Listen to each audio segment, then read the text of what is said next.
January 17th, 1966, 11:30 hours. Mediterranean Sea, 2 miles off the coast of Palomares, Spain.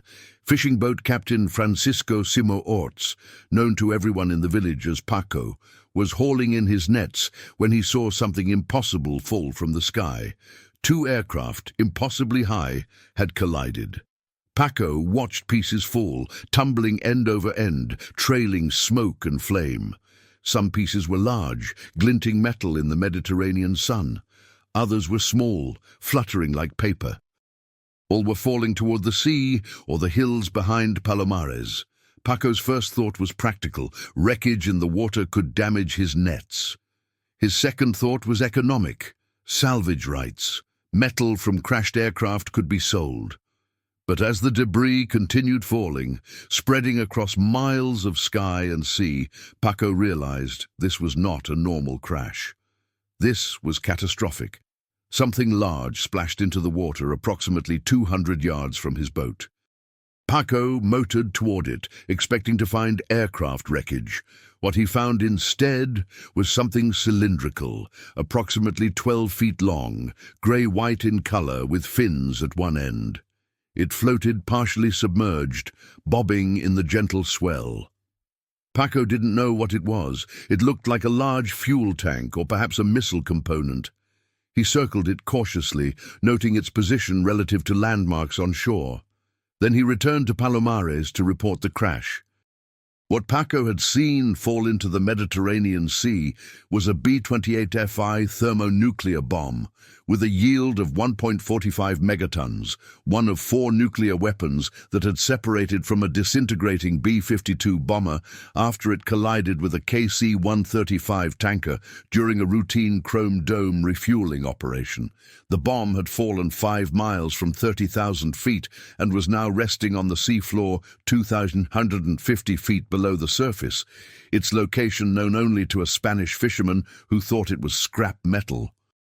The other 3 bombs had already been found. 2 had landed in tomato fields near Palomares. Their conventional explosives had detonated on impact, scattering weapons-grade plutonium across 558 acres of Spanish farmland. The 3rd had landed intact in a dry riverbed.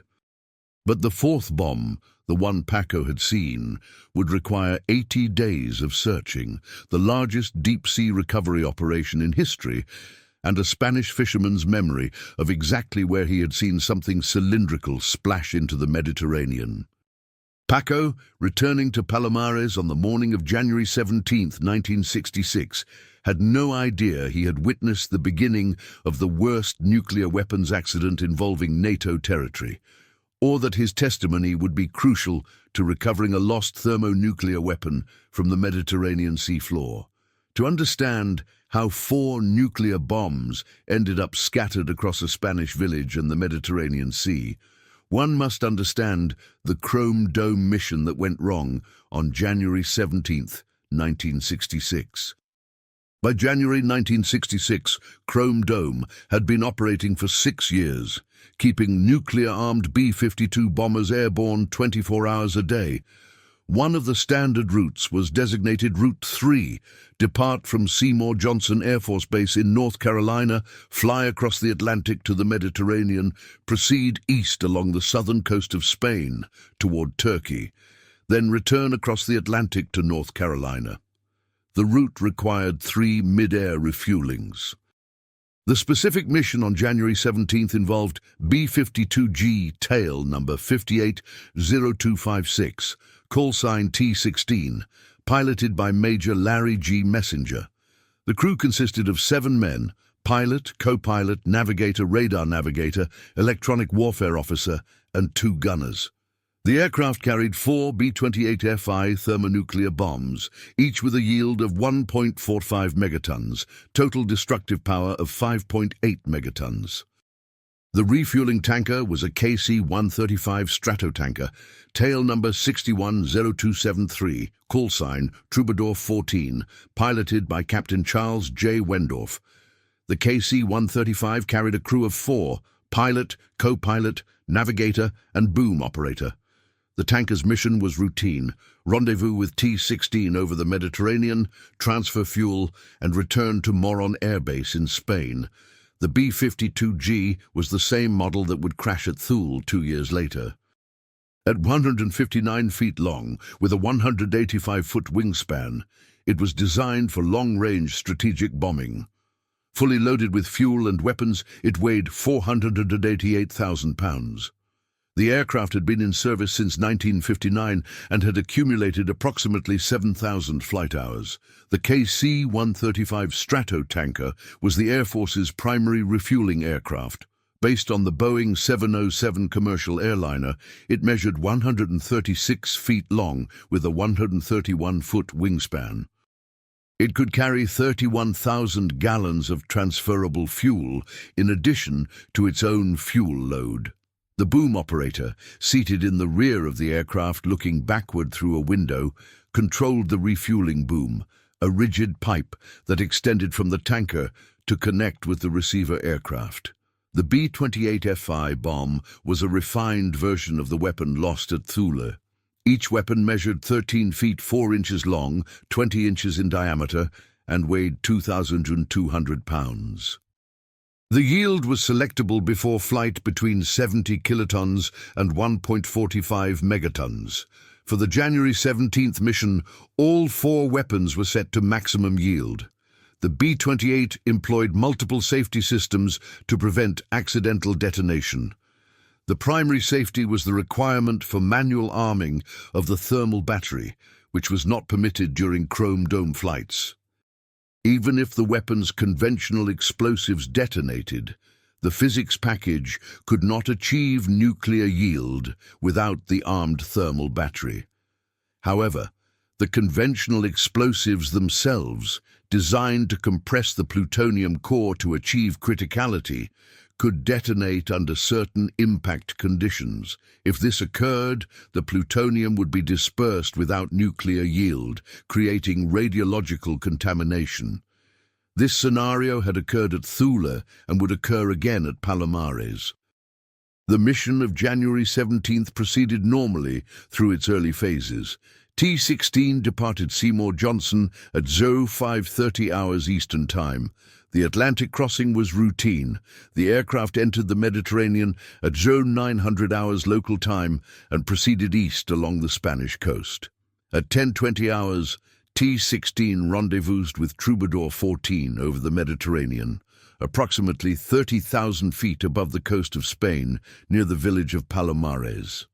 The refueling was T-16's third of the mission and should have been routine. Major Messenger had performed mid-air refuelings hundreds of times. Captain Wendorf had transferred fuel to B-52s countless times. At 10:25 hours, the KC-135 stabilized in position ahead of the B-52. The boom operator, Staff Sergeant Lloyd S. Potolicchio, extended the boom and prepared for contact with the B-52's refueling receptacle. At 10:26 hours, Major Messenger maneuvered the B-52 into position beneath the tanker. The aircraft were now flying in close formation at 30,000 feet, traveling at approximately 300 knots. The B-52's refueling receptacle was located on top of the fuselage just behind the cockpit. Messenger had to position his aircraft so the tanker's boom could connect to this receptacle while maintaining precise formation flying. At 10:27 hours, Potolicchio guided the boom toward the B-52's receptacle. The boom made contact. But instead of connecting smoothly, the boom scraped along the B-52's fuselage. Messenger was slightly too far forward. He needed to drop back 2 feet. At 10:27:15, Messenger applied back pressure on his controls, attempting to slow the B-52 and drop into the correct position. But the boom was still in contact with the fuselage, creating drag. The B-52's nose pitched up slightly. At 10:27:30, the boom, still extended and now bearing weight as the B-52's nose pitched up, bent beyond its design limits. The boom buckled. The refueling sequence had failed. Messenger needed to break away and reset for another attempt. At 10:27:45, Messenger applied power and began to descend away from the tanker. This was standard procedure for a failed refueling. Power, descend, separate. But the boom, bent and compromised, did not cleanly separate. It remained in contact with the B-52. At 10:28, says the boom snapped. The broken boom, still attached to the KC-135, whipped backward. The boom's rigid structure, now uncontrolled, struck the tanker's fuselage. The impact damaged the tanker's aft pressure bulkhead. At 10:28:05, explosive decompression occurred in the KC-135. The damaged pressure bulkhead failed. The aircraft, pressurized for 30,000 feet altitude, suddenly lost cabin pressure. But more critically, the structural damage from the boom's whipback had compromised the tanker's tail section.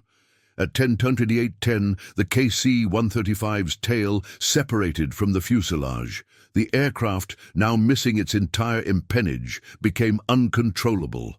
It pitched nose down and entered a violent spin.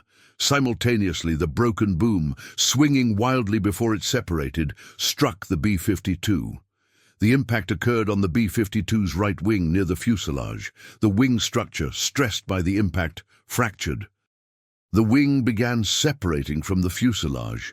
At 10:28:15, both aircraft were disintegrating. The KC-135, missing its tail, was in an uncontrolled dive. The B-52, with its right wing separating, was breaking apart. Both aircraft were now falling from 30,000 feet over the Spanish coast. The crew of the KC-135 had no chance. The explosive decompression and structural failure occurred so rapidly that there was no time to react. All 4 crew members died when the tanker impacted the Mediterranean Sea at approximately 10:28:45. There were no survivors. The B-52 crew had seconds to react.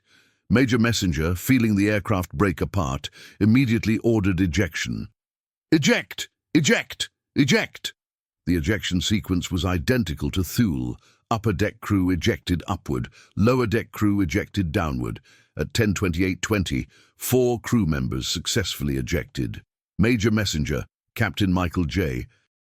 Rooney, co-pilot, Captain Ivans Buchanan, navigator, and Captain Paul Lane, electronic warfare officer, all ejected successfully and survived, landing in the hills near Palomares. 3 crew members did not survive. Captain Emil J. Chapler, radar navigator, Master Sergeant Ronald P. Snyder, gunner, and Technical Sergeant Larry G. Simmons, gunner, either failed to eject or ejected too late. They died when the B-52 impacted the ground. As the B-52 disintegrated, the 4 B-28 bombs separated from their mounting points. At 10:28:25, all 4 weapons were in free fall from approximately 28,000 feet, tumbling toward the Spanish coast. The bombs' trajectories were determined by aerodynamics, wind, and the chaotic forces of the disintegrating aircraft.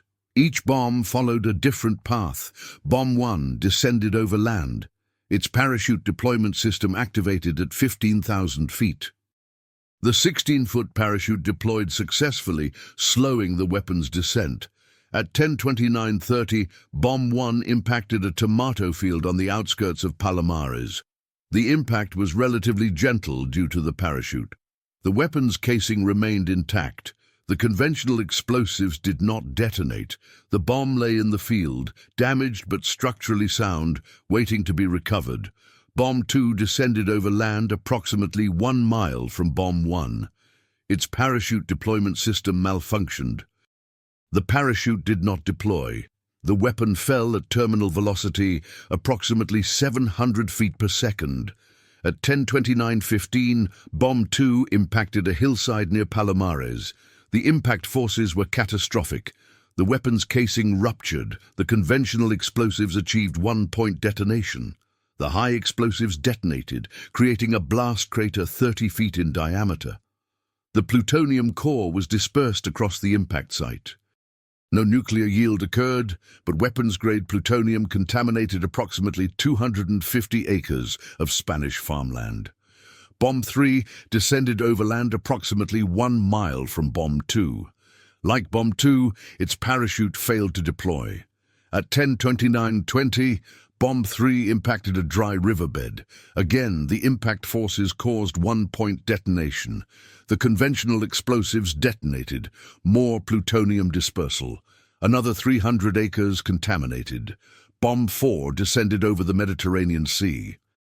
Its trajectory took it offshore, away from land.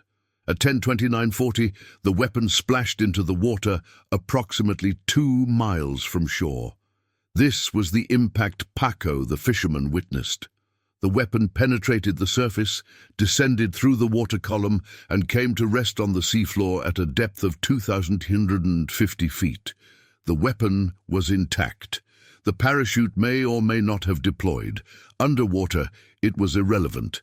The bomb was now resting on the bottom of the Mediterranean, its exact location unknown.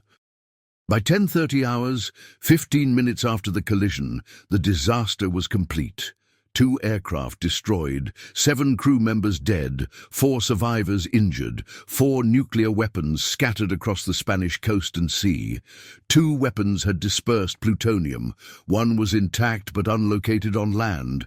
1 was intact but lost in the ocean. The response to the Palomares accident was immediate but faced unique challenges. Unlike Thule, which occurred at a remote military base, Palomares was a civilian village with 2,000 residents. Unlike previous accidents, multiple weapons had dispersed plutonium across inhabited areas. At 10:45 hours, Spanish authorities in the nearby city of Vera received reports of aircraft wreckage and parachutists landing near Palomares. Local police and civil guard units were dispatched. They arrived at Palomares at 11:15 hours and found a scene of devastation. Wreckage scattered across miles, plutonium-contaminated craters, and 4 American airmen who had survived ejection. At 11:20 hours, Major Messenger, despite being injured, located a telephone and contacted the American embassy in Madrid. He reported the collision and the loss of 4 nuclear weapons. The embassy immediately notified the Department of Defense in Washington. By 11:30 hours, the Pentagon was aware that 4 nuclear weapons were lost near a Spanish village. At 1200 hours, the first American response teams arrived at Moron Air Base, 250 miles from Palomares. These teams included explosive ordnance disposal specialists and radiological safety officers. They would reach Palomares by 1500 hours. The immediate priorities were locate all 4 weapons, assess plutonium contamination, secure the crash site, begin recovery operations. By 1600 hours on January 17th, search teams had located Bomb 1 in the tomato field. The weapon was intact and was secured without incident. By 1800 hours, Bombs 2 and 3 had been located at their impact craters. The conventional explosive detonations were obvious.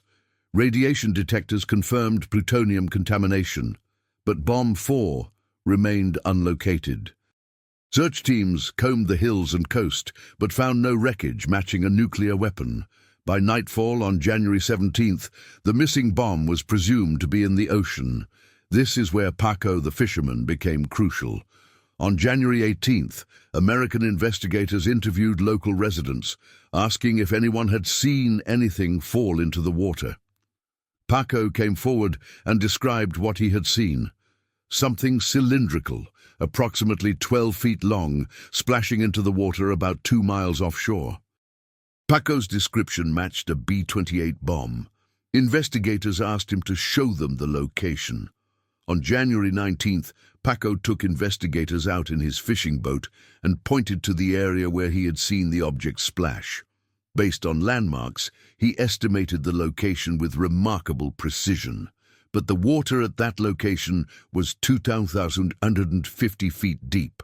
Recovering a weapon from that depth in 1966 would require technology and expertise beyond conventional salvage operations. The Navy would need to deploy deep submergence vehicles, remotely operated cameras, and specialized recovery equipment. On January 20th, the Navy deployed the research vessel USNS Mizar to search for the lost bomb. Mizar was equipped with side-scan sonar and underwater cameras, but searching 2,850 feet of water in an area several square miles in size would take time. While the search for Bomb 4 continued, the cleanup of plutonium contamination began.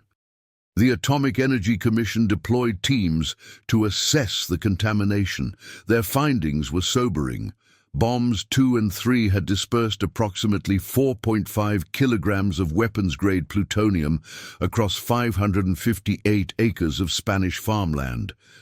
The cleanup strategy was straightforward. Remove all contaminated soil. This meant excavating topsoil to a depth of 1 to 2 feet across the entire contaminated area, loading it into barrels and shipping it back to the United States for disposal. By February 1966, 1,600 American military personnel were working at Palomares. They wore protective equipment and used radiation detectors to map contamination levels. The most heavily contaminated areas, the impact craters where the bomb's explosives had detonated, required removing soil to a depth of 6 feet. The work was visible to the entire village. American soldiers in protective suits, cutting down tomato plants, removing soil, loading barrels. The residents of Palomares watched their farmland being excavated and hauled away. The economic impact was immediate. The contaminated land could not be farmed. The crops were destroyed. The local economy, dependent on agriculture, was devastated. The political implications were severe. Spain was not a NATO member, but allowed American military bases on Spanish territory. The revelation that American bombers had been flying over Spain, carrying nuclear weapons, without Spanish government knowledge, created a diplomatic crisis. Spanish Foreign Minister Fernando María Castiela demanded explanations and compensation.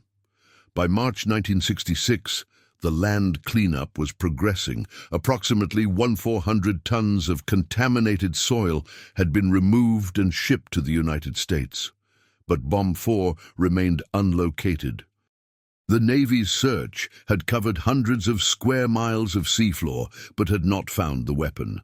On March 15, 1966, a breakthrough occurred. The deep submergence vehicle, Alvin, capable of diving to 6,000 feet, located what appeared to be a parachute on the seafloor at a depth of 2,250 feet. The location matched Paco's estimate. The Navy deployed underwater cameras and confirmed the parachute was attached to a B-28 bomb. But locating the bomb and recovering it were different challenges. The weapon was resting on a steep underwater slope. The parachute was entangled in the weapon and the seafloor. Any attempt to lift the weapon risked dislodging it, causing it to slide deeper down the slope into water too deep for recovery. The recovery plan required precision. Alvin would descend to the weapon, attach lifting cables, and the surface ship would carefully raise the weapon while Alvin monitored to ensure it didn't slide. The operation would be the deepest underwater weapon recovery ever attempted. On March 24, 1966, the first recovery attempt began. Alvin descended to the weapon and began attaching cables. But as the surface ship applied tension, the weapon shifted. The slope was unstable. The weapon began sliding deeper. The cables were released to prevent losing the weapon entirely. The weapon slid down the slope and came to rest at 2,150 feet, exactly the depth Paco had estimated based on his fishing experience. The weapon was now at the maximum operating depth of the recovery equipment. On April 2, 1966, a second recovery attempt began. This time, additional rigging was used to stabilize the weapon before lifting. Alvin spent hours underwater, carefully positioning cables and ensuring the weapon would not shift during recovery. On April 7, 1966, at 13:30 hours, 80 days after the collision, the weapon was successfully raised to the surface. The B-28 bomb, intact but corroded from 2 months in seawater, was placed aboard the USS Petrel and secured. The recovery operation, the largest deep-sea weapon recovery in history, was complete. Paco the fisherman, whose testimony had been crucial to locating the weapon, was thanked by American officials but received limited recognition. He continued fishing in the Mediterranean, occasionally telling the story of the day he saw a nuclear bomb fall into the sea. The timeline of what would have occurred if any of the 4 bombs had achieved nuclear detonation near Palomares can be calculated from weapons effects data for a 1.45 megaton ground burst. Second 0 B-28 warhead detonates on the ground near Palomares with a yield of 1.45 megatons.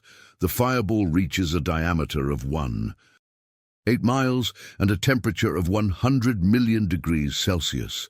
Second 1, thermal radiation ignites everything flammable within 20 miles. Palomares, at ground zero, ceases to exist. Vera, 5 miles away, experiences thermal flash sufficient to cause third-degree burns and ignite structures. Garucha, 8 miles away, suffers severe damage. Second 3. The blast wave expands at supersonic speed. At 5 miles distance, overpressure exceeds 5 psi, sufficient to destroy all structures. Vera is effectively destroyed. At 8 miles, Garucha experiences severe structural damage. Second 15. The fireball rises, creating a mushroom cloud that reaches an altitude of 60,000 feet. Radioactive debris is lifted into the stratosphere. Minute 5. Fallout begins descending. Mediterranean wind patterns carry radioactive material northeast across the coast toward Murcia and Valencia.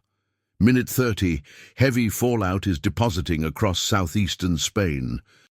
The cities of Lorca, population 50,000, and Murcia, population 250,000, are experiencing dangerous radiation levels. Hour 2. The fallout plume has extended 100 miles inland. Major population centers including Murcia and Alicante are contaminated. Day 1. Immediate casualties from blast, thermal, and prompt radiation effects. 10,000 to 20,000 dead in Palomares, Vera, Garucha, and surrounding villages. Fallout casualties beginning across southeastern Spain. Week 1. Fallout casualties increase.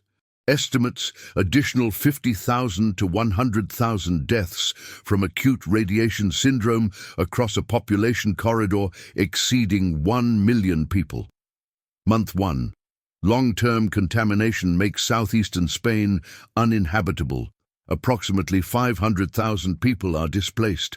Agricultural land is contaminated for decades. Tourism, critical to the regional economy, collapses. Year 1. Total deaths, 100,000 to 200,000. The political consequences of an American nuclear weapon detonating on Spanish soil Spain expels all American military bases. NATO's southern flank collapses. This cascade would have resulted from a failed mid-air refueling, not enemy action, not a deliberate attack.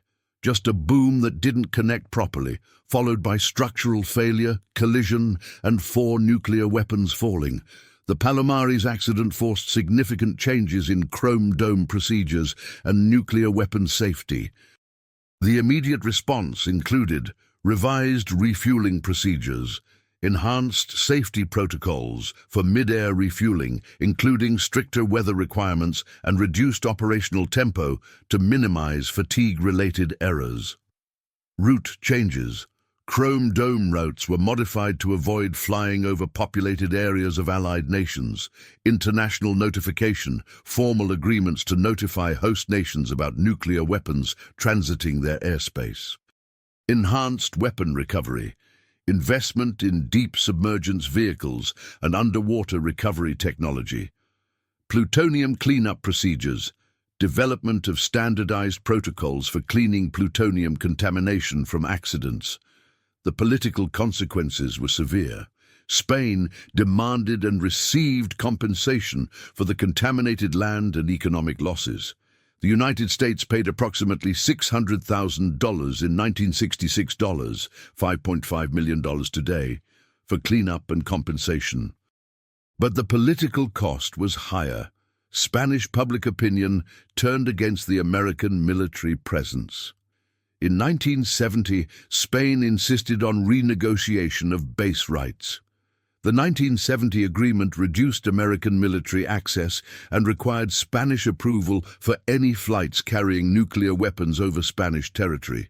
By 1988, Spain would demand complete removal of nuclear weapons from American bases on Spanish soil. The environmental legacy of Palomares remains controversial. The official position is that all plutonium contamination was removed during the 1966-1967 cleanup, but studies in the 1990s and 2000s detected residual plutonium in soil samples at levels above background. The Spanish government established a monitoring program that continues to this day. In 2006, on the 40th anniversary of the accident, Spain and the United States signed an agreement for additional cleanup of residual contamination. Between 2006 and 2010, approximately 50,000 cubic meters of additional contaminated soil were removed and disposed of. The residents of Palomares, whose farmland was contaminated and whose lives were disrupted for years, received limited compensation. Many feel that the Spanish and American governments never adequately addressed the health and economic impacts of the accident. Paco the fisherman, Francisco Simo Orts, who had been crucial to locating the lost bomb, received a commendation from the U.S. Navy, but no financial compensation. He continued fishing until his retirement and died in 2003, largely forgotten outside of Palomares. The crew members who survived the collision had varying outcomes. Major Larry Messenger, the pilot, continued in the Air Force and eventually retired as a colonel. He spoke publicly about the Palomares accident, emphasizing the professionalism of his crew and the tragedy of the 3 who died. The statistics of what was prevented by the B-28 safety systems are significant. Date of incident, January 17, 1966. Time of collision, 10:28 hours. Location, 30,000 feet over Palomares, Spain. Aircraft lost, B-52G, tail 580256, KC-135, tail 610273. Crew killed, 7, 4 from KC-135, 3 from B-52. Crew survived, 4, all from B-52. Weapons lost. 4 B-28FI thermonuclear bombs, 1.45 megatons each, bombs with conventional detonation. 2 bombs 2 and 3, plutonium dispersed. 4. 5 kilograms contaminated area, 558 acres, search duration for bomb. 4, 80 days recovery depth, 2,150 feet. Cleanup personnel, 1,600 contaminated soil removed, 1,400 tons initial, 50,000 cubic meters. Later, cost $80,1966. If weapon had achieved nuclear detonation, yield 1. 45 megatons, 97 times Hiroshima. Immediate deaths, 10,000 to 20,000 fallout deaths, first week. 50,000 to 100,000 total deaths. 100,000 to 200,000 population displaced, 500,000 plus. Political impact. Spain expels U.S. bases. NATO crisis environmental contamination. Southeastern Spain uninhabitable for decades. The Palomares accident, combined with Thule 2 years later, led directly to the termination of Chrome Dome. The risks of airborne alert with nuclear weapons over populated areas clearly exceeded any strategic benefit. By 1968, Chrome Dome ended permanently. On January 17, 1966 at 10:28 hours, a mid-air collision over Spain sent 4 nuclear bombs falling. 2 bombs conventional explosives detonated, contaminating Spanish farmland with plutonium. 1 bomb was recovered intact from a field, and 1 bomb fell into the Mediterranean Sea. Fisherman Francisco Simo Orts, known as Paco, witnessed that 4th bomb splash into the water 2 miles offshore. His testimony, his knowledge of local waters, his estimate of depth based on years of fishing experience made possible the largest deep-sea weapon recovery in history. 80 days after the collision, the Navy recovered the bomb from 2,850 feet of water. The weapon was intact. The safety systems had functioned. No nuclear yield occurred. But the plutonium contamination from the two bombs that detonated their conventional explosives would remain in Spanish soil for decades. The mid-air collision over Spain sent 4 nuclear bombs falling, until fishermen, particularly Paco, helped find one in the ocean. His knowledge, his memory, his precision in estimating where the bomb had splashed made the recovery possible. Chrome Dome ended because of accidents like Palomares. Because bombers carrying nuclear weapons were subject to mechanical failures, human errors, and catastrophic collisions. Because when accidents occurred over populated areas, the consequences involved not just American personnel, but Allied civilians, whose governments had not been told nuclear weapons were flying overhead.